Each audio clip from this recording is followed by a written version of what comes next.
आज की इस वीडियो में हम बात करेंगे जूलॉजी फर्स्ट पेपर का बीएससी थर्ड ईयर का बहुत ही मोस्ट इंपॉर्टेंट टॉपिक है सेरीकल्चर। इसके पहले वाले वीडियो में हमने बात किया था एपी कल्चर के बारे में। अब हम बात करेंगे सेरीकल्चर क्या होता है। ठीक है, तो देखिए जो सेरीकल्चर वर्ड था यह ग्रीक वर्ड से लिया गया था, ग्रीक भाषा से लिया गया था।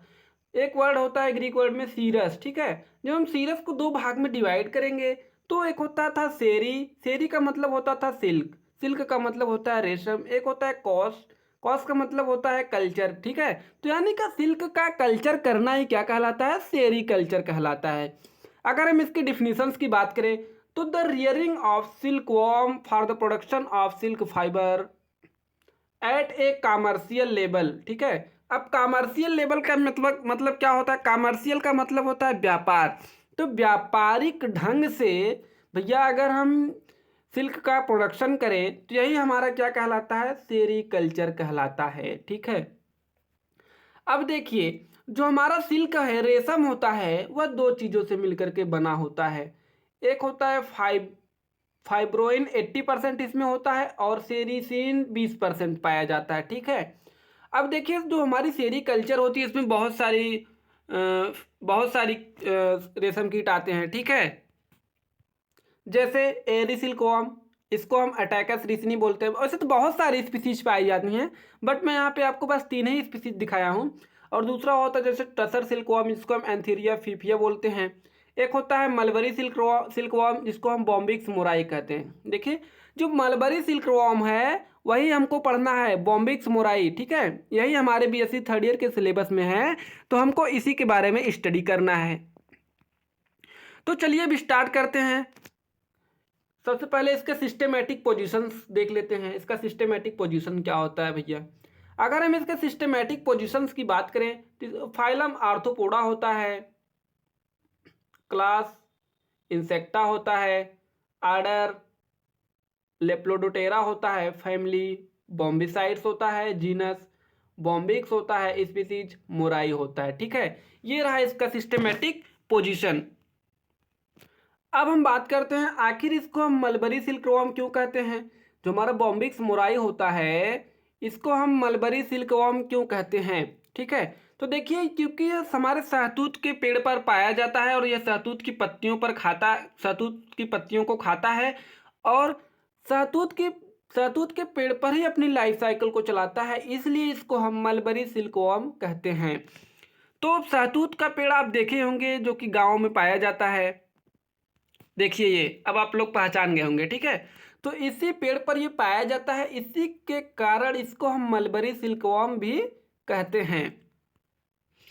देखिए मलबरी सिल्कवॉर्म यानी कि बॉम्बिक्स मोराई के द्वारा सबसे ज़्यादा कहाँ पे सिल्क का प्रोडक्शन होता है, जापान में, इंडिया में, कोरिया में और रसिया में। ठीक है, और जो हमारी बॉम्बिक्स मोराई होती है यह क्या करती है, स्पेशली वाइट मलबरी लीव्स यानी कि जो हमारे सहतूत की वाइट वाली पत्ती होती है उसको सबसे ज़्यादा खाती है, इसलिए इसका जो सिल्क होता है उसका कलर कैसा होता है, वाइट होता है।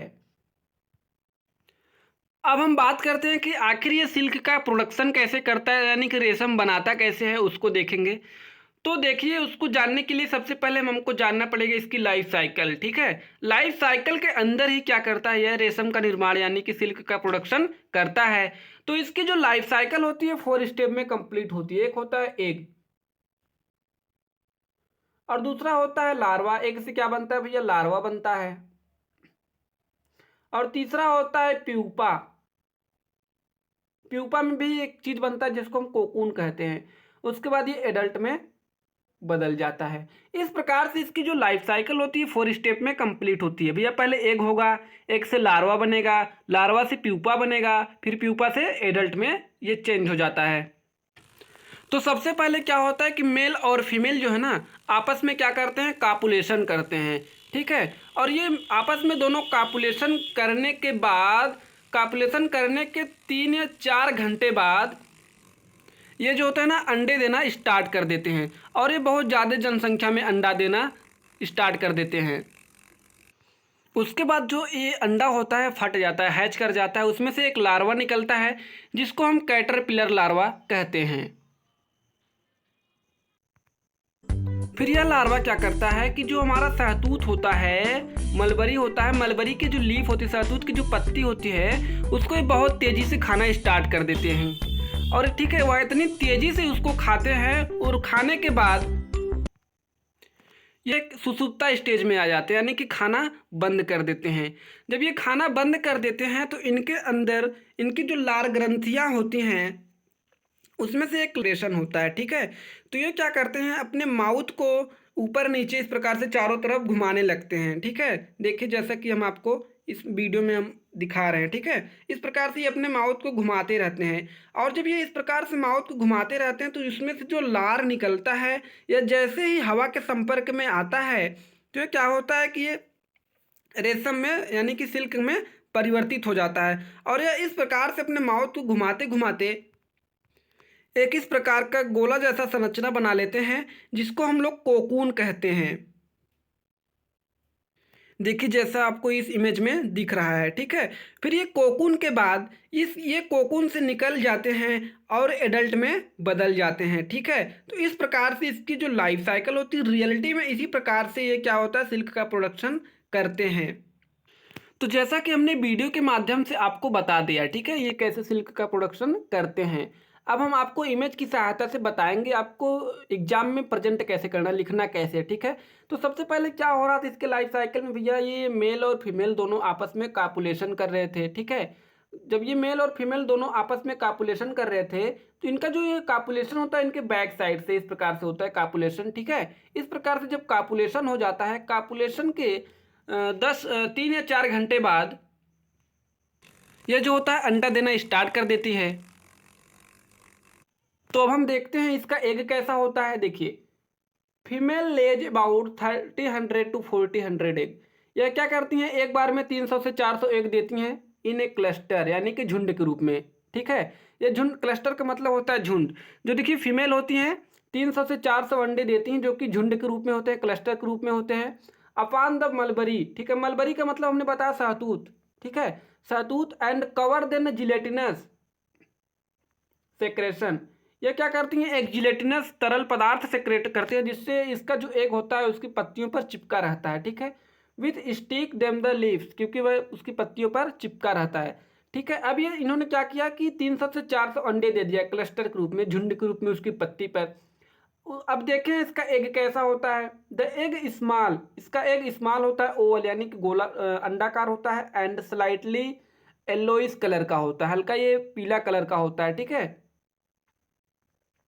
The egg hatch are 10 days, ठीक है, यानी कि 3 से 4 घंटे बाद या 10 दिन के बाद, जैसा अगर समर का टाइम है तो जल्दी हैच कर जाता है, अगर विंटर का टाइम है, सर्दी का टाइम है तो बहुत दिन भी लग सकता है इसको हैच करने में, ठीक है।